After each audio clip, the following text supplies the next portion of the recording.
परंपरा को आगे बढ़ाने का संकल्प है हमारा, क्योंकि आपकी उम्मीद पर टिका है परिवार हमारा। अमर भारती एक उम्मीद, जज्बा बुलंद हौसलों का, जज्बा भारत के निर्माण का।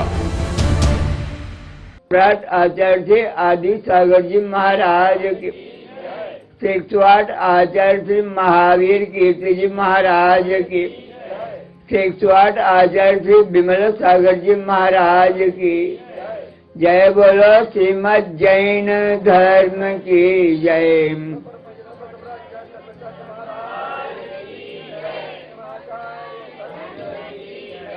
वे समुद्र वरिंदामरा सुरवंदिता दुधा क्लेशा सम्य देगिर्वाणी आदि सागर आचार्य गुरुम चारितभूषितम भिषजम मांत्रिकम ज्योतिर्विदम नैयायिकम कविम निमित्तज्ञं बुद्धिर्पूज्यं सर्वसंग विदूरितं प्रभावशालिनं धीरं वन्दे त्रिविधभक्तितः। वन्दे श्री महावीर कीर्तिगुरुं विद्याब्धिपारप्रदं कालेद्यापितपोनिधिं गुणगणैपूर्णं पवित्रं स्वयं नग्नत्वादिकदुष्टतत्परिशैर्भग्नो योगराट् पयान्मां कुरुद्विकश्चकुरात् संसारे पाथो निधे। आज पड़वा के दिन को नया दिन कहते, वर्षारंभ कहते। वास्तव में वस्तु स्थिति यह है और उसका प्रारंभ महावीर भगवान के निर्वाण के पश्चात से होता है। ठीक इसी प्रकार से जो वर्ष का प्रारंभ है वह भी मरण हो जाने के पश्चात से ही प्रारंभ प्राय करके माना जाता है। अभी नए नए वर्ष का प्रारंभ भी होने लगा, जिसको कहते हैं जन्म बर्थडे मानी जन्मदिन, वहां से भी प्रारंभ होने लगा। और बीच में सालगिरह किसको कहते हैं, जिनकी शादी हो जाती है उसका भी वर्षारंभ प्रारंभ हुआ। और उसके पश्चात जो पदों की जो प्राप्ति हुई उसके पश्चात भी वह भी वर्षारंभ प्रारंभ हुआ। मूल में बात यह है कि जो मरण हो जाने के पश्चात जो वर्षारंभ होता है वही ज्यादा प्रचलित है। और ये देखिए कि वह उस 2500 वर्ष के बाद में अभी वही व्यवस्था चली आ रही है। लेकिन इस कली काल में हम नाना प्रकार के वर्षारंभ को प्रारंभ करके चला रहे हैं। नया दिन किसको कहते हैं, मरण किसको कहते हैं, आप अनुभव करिए। नींद आ गई, समझ में आ गई, नींद आ गई। अब आप किन्हीं व्यक्तियों को तो देखिए, कितना ही उसको हिलाओ डुलाओ, उठा के खड़ा कर दो तो भी गिरता है। इतनी गहरी नींद आती है। उसको कहा जाता है कि निद्रा कैसी है, मरण समान है, मरने के समान है। उसमें उसको कोई होश हवास नहीं रहता है। और जब नींद खुल गई तो उसको होश आ गया। क्या हुआ, नया दिन हो गया।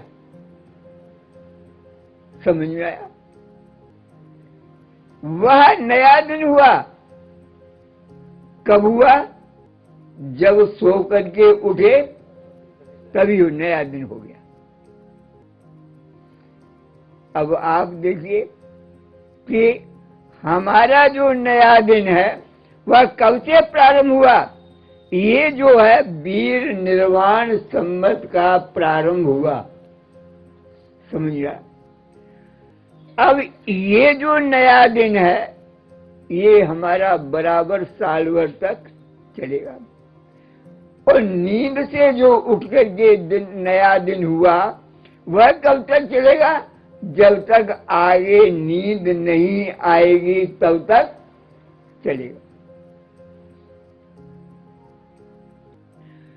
ये नया दिन जो है हमारे सभी चल रहे हैं, चला रहे हैं, और वास्तव में देखा जाए इस श्वास का ठिकाना नहीं है कि कब ये निकल जाएगा। बैठे ही बैठे लुढ़क जाते हैं, कुछ पता नहीं लगता है। समझ में आया? एक डूंगरपुर की घटना है। आदमी दुकान चला रहा है, और दुकान भी कोई लंबी चौड़ी दुकान नहीं, छोटी सी दुकान। उसमें एक लड़का आया, उसने कोई वस्तु मांगी और उस आदमी ने उस डब्बे में से वस्तु को उठाने के लिए हाथ डाला। हाथ डब्बे में पड़ा हुआ और वो 9-2-11 हो गया। अब ज्यादा टाइम हो गया तो वो लड़का रोने लगा कि मेरे को चीज तो दो। उसके रोने से लोग इकट्ठे हुए, तब मालूम हुआ कि ये तो आदमी मर गया। सपने में, अभी सपने की जो बात सुन रहे थे, समझ में आया? 2 प्रकार का सपना होता है। ये जो दिन जो है जिसमें हमारे आंखें खुली हुई हैं, हम उसको देख रहे हैं। गाड़ी निकल गई, आदमी निकल गया, इसने ये किया, वो किया, मैंने ये किया, और आंख बंद हो गई तो ये सपना समाप्त हुआ। दूसरा सपना प्रारंभ हुआ, कब? जब आंख बंद हुई तब। उसमें भी यही देखा जो आपने सुना।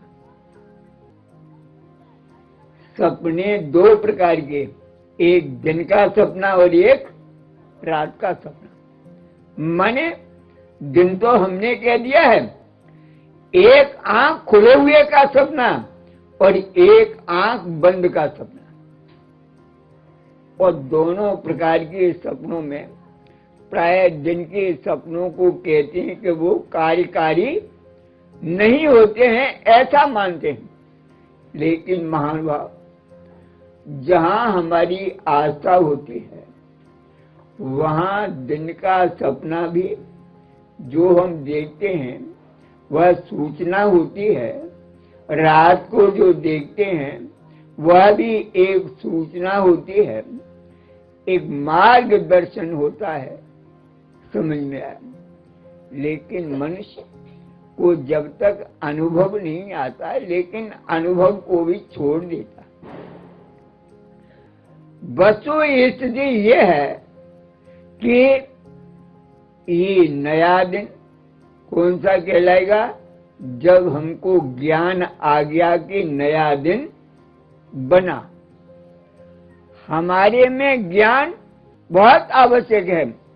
अज्ञान दशा में जीव नाना प्रकार के अनर्थ किया करता है, और ज्ञान की दशा में सही मार्ग को अपना करके अपनी आत्मा का भला करता है। माने अज्ञान में संसार की वृद्धि करता है और ज्ञान में संसार को घटा देता है।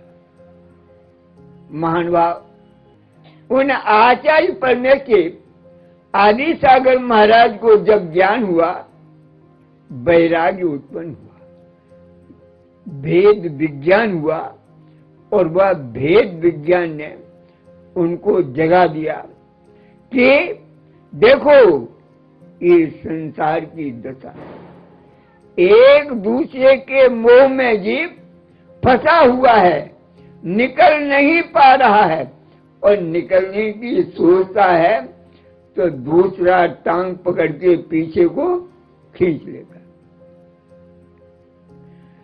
खींच क्यों जाता है? इसलिए कि उसको अज्ञान है, अभी ज्ञान नहीं हुआ। ज्ञान हुआ तो स्थिरता नहीं है। जहां ज्ञान में परिपक्वता आ जाती है, वहां उसके भेद विज्ञान में परिपक्वता मानी जाती है। उस भेद विज्ञान की परिपक्वता में जीव अपनी आत्मा का हित सोचता है। देखते हैं, जो व्यक्ति नाना प्रकार के व्यसनों में फंसा रहता है, वह व्यक्ति ज्ञान हो जाने पर वह एक महाव्रत की कोटि में पहुंचता। महानुभाव, शास्त्रीय कथा में देखिए कि जिसने पहरा कर पैर को काट करके मांस खाया, वह व्यक्ति महाव्रती बना और 23 दिन में केवल ज्ञान को प्राप्त कर लिया। अपन ऐसा कर नहीं बैठे, समझे? उनकी वो सामर्थ्य थी, शक्ति थी, ज्ञान में परिपक्वता हो गई। वास्तव में जो दुख में सुमिरन सब करें, सुख में करे न कोई। जो सुख में सुमिरन करे तो दुख काहे को। हम अपने जीवन में यही सोच रखा है, जब दुख आता है तो भगवान के पास में पहुंचते और सुख आगे भगवान की छुट्टी कर देते। ये हमारे दुख का कारण है, संसार का कारण है। उनको जब ज्ञान हुआ तो उन्होंने महाव्रतों को धारण किया। किसने? आचार्य आदि सागर महाराज बन गए। समझिए, कुंज वन में गए तो वो भी बन गए। समझ में आया?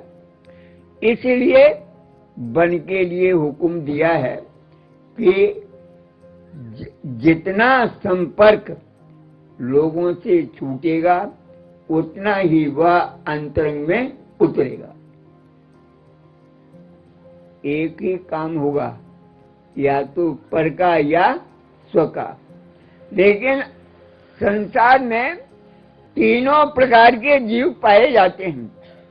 तरण तारण, ये जो मुद्दा है निर्गंठ की, पीछे कमंडल वाले की, इनको हम तरण तारण कहते हैं। ये साक्षात बिना उपदेश के भी उपदेश देते हैं।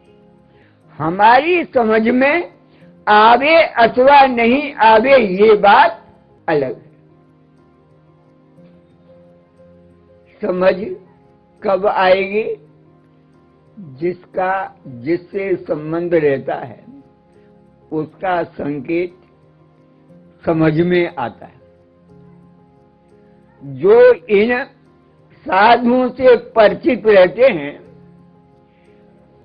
और अपन को ये मालूम है कि ये रात्रि में मौन से रहते हैं, तो मौन से रहने पर उनका संकेत किसको समझ में आएगा? जो उनकी चर्या से परिचित होगा उसको समझ में आएगा। माने ज्ञान की बात जो है वह समझ में ज्ञानी को ही आ सकती है, अन्य को नहीं। महावीर भगवान की वाणी 66 दिन के बाद में क्यों खिली? उनकी वाणी किसी को समझ में नहीं आती है। जहां अहंकार भरा रहता है वहां ज्ञान नहीं रहता है। समझ में? अहंकार में ज्ञान नहीं है, सरलता में ज्ञान है, और वह सरल प्राणी में ज्ञान की अभिवृद्धि होती है।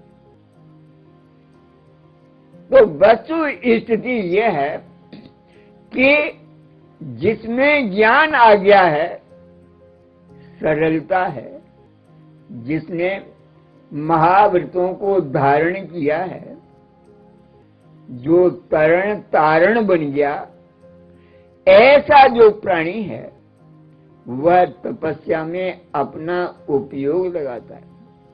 वह अपनी आत्मा की साधना करता है। और वास्तव में देखिए,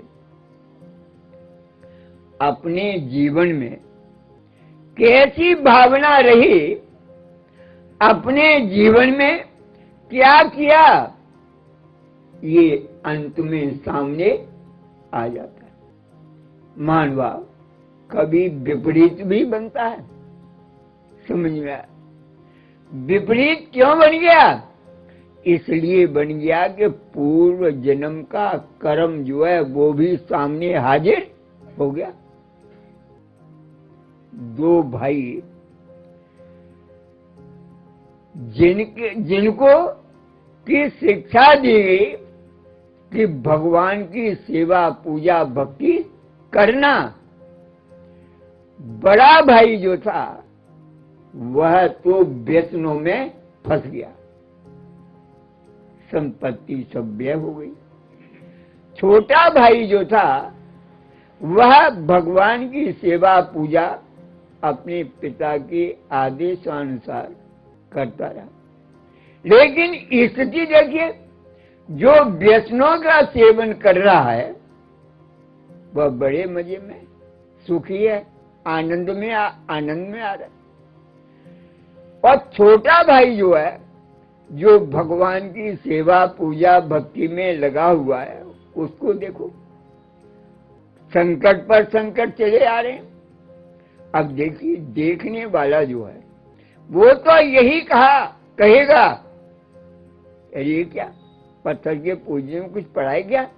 देख कितने संकट आ रहे हैं।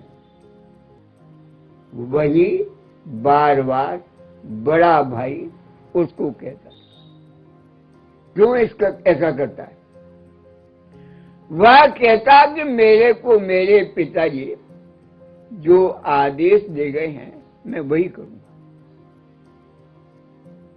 काफी समय निकल गया। एक दिन दोनों ने ये निर्णय लिया कि अपन किसी से परामर्श करें। चले तो सबसे ज्यादा जो आत्मानुशासन में जो बात बताई गई कि सही बात, योग्य बात जो है वह निर्गंत साधु बता सकते हैं। दूसरे जितने भी हैं वस्त्रधारी अथवा लोभी लालची ख्याति लाभ पूजा प्रतिष्ठा वाले सही बात नहीं बता सकते। अगर बताएंगे तो उनको धन चाहिए, वस्तु चाहिए। तब उन्होंने निर्णय किया कि चलें अपन जंगल में मुनि महाराज के पास। निर्णय किया, समय निर्धारित हो गया, चल पड़े। जब दोनों इकट्ठे हुए तो दोनों ने पूछा आपस में, तुम निकले तो तुमको क्या शकुन हुआ? दूसरे ने पूछा, तुमको क्या शकुन हुआ? छोटे वाले को जब बड़े ने पूछा तो उसने कहा, मैं जब निकला तो मेरे पैर में कांटा चुभा। छोटे ने पूछा बड़े को तो वो बोला, मैं जब निकला तो रुपयों की एक थैली मिली। देख अभी भी नहीं, मैं नहीं समझ। चलो वो जा करके मुनि महाराज को कहा तो मुनि महाराज ने कहा कि जिस समय पर तुमको रुपयों की एक थैली मिली उस समय पर तुमको राज्याभिषेक होना था। वह राज्य एक थैली में रह गया। इतना पाप व्यसनों से बढ़ गया। छोटे को कहा कि तुमको जो पैर में कांटा लगा, जिस समय पर कांटा लगा था उस समय पर तुमको सूली लगने की थी, सूली पर चढ़ना था। तुमने इतनी भगवान की सेवा पूजा भक्ति की कि वह सूल में रहेगी, कांटे में रहेगी। इतना पुण्य बढ़ गया उस भगवान की पूजा पाठ कर। मानवा पाप एक रात होती है, पूर्व पाप को नष्ट कर देना ये हमारा नया दिन होता है। मानते हैं बीमार हो गए और सख्त बीमार हो गए, इलाज हुआ, बच गए, तब क्या कहते हैं? नई जिंदगी हो गई, नया जन्म हो गया। महान भाव, ठीक इसी प्रकार से हमारा नया दिन क्या है? जब हमको नई दिशा मिलती है। ठीक इसी प्रकार से जो हमको सम्यक दर्शन की उत्पत्ति जिस समय पर हुई, वह हमारा नया जीवन बना, नया दिन हो गया। उसके पश्चात जब हमने व्रतों को ग्रहण किया, वह हमारा नया जीवन बना, नया दिन हो गया। समझे? उसके पश्चात नाना प्रकार की योजनाएं बन जाती हैं। पदों के लोभ में हम उसको भी नया दिन मान लेते हैं। वास्तव में देखा जाए, जब हमारा धरती पर आना हुआ, हम उस दिन को नया दिन मानते हैं, जन्मदिन मानते हैं। वास्तव में देखा जाए तो जिस समय पर गर्भ में आया, तभी उसका नया दिन हो गया, जन्म हो गया। तो स्थिति यह है कि नए दिन में हमको बड़ी खुशी होती है। अगला नया दिन आएगा या नहीं आएगा, इसकी कोई भी गारंटी नहीं है। ये तो बहुत लंबा समय हो गया, थोड़े से समय में ही पता नहीं क्या क्या हो जाता। कितने लोगों को समझे वह समय फिरती मिलता है अथवा नहीं मिलता है, ये भी कोई निर्णित बात नहीं है। इसलिए वास्तव में अगर पूछा जाए तो मनुष्य का नया दिन वह दिन कहलाता है जिस दिन वह व्रतों को ग्रहण करता है। इस मनुष्य जीवन में व्रतों की बड़ी भारी मूल्यता है, संयम की मूल्यता है, चारित्र की मूल्यता है। इसीलिए वे कहते हैं चारित्रम खलु धम्मो, चारित्र ही सारभूत वस्तु है। और वह जिसने धारण किया है वही पवित्र माना जाता है। सही मायने में वही हमारा नया दिन है, जो कि ये हमारे सामने नए दिन के रूप में प्रति क्षण हमारा नया दिन हो रहा है, नया समय आ रहा है। जहां मरण का संबंध है, आबीची मरण माने कहलाता है प्रति क्षण इस जीव का समय व्यतीत हो रहा है और नया समय आ रहा है, लंबा समय। इसलिए हम इन बातों के बारे में सोच नहीं पाते हैं। समझ में आया? ये जो बौद्ध मत जो है, ये क्षणिक मत माने क्षण क्षण में जो पर्याय पलट रही है, हम उसको ही नया समय उस धर्म वालों ने मान रखा है। लेकिन दिगंबर जैन धर्म जो है वह सापेक्ष करके चलता है, निरपेक्ष नया मिथ्या। समझ में आया? जो व्यक्ति निरपेक्ष होकर के चलने वाले हैं, समझ में आया, वे ये दिगंबर जैन धर्म वाले नहीं माने जाते, सांख्य मत वाले बन जाते। वास्तव में देखा जाए, जो हमेशा कूटस्थ नित्यता जिसमें पाई जाती है, वे दिगंबर जैन धर्मावलंबी नहीं हो सकते। क्योंकि वस्तु को उन्होंने सापेक्ष नहीं किया है। महानुभाव, आज नया दिन हुआ, किसके लिए नया दिन हो गया और किनके लिए पुराना दिन बन गया, इस बात को कौन निर्णय करेगा? क्योंकि प्रति क्षण जीवों का मरण और जन्म जारी है। इसलिए अपन जो व्रतों को जो ग्रहण करते हैं, तभी से उनका वह नया दिन माना जाता है। अपन भी इसके लिए चेष्टा करें, प्रयत्नशील हों, जिससे हमारा नया दिन बने और हमारी सुख समृद्धता वृद्धिंगत हो। जय बोलो 24 तीर्थंकर भगवान की।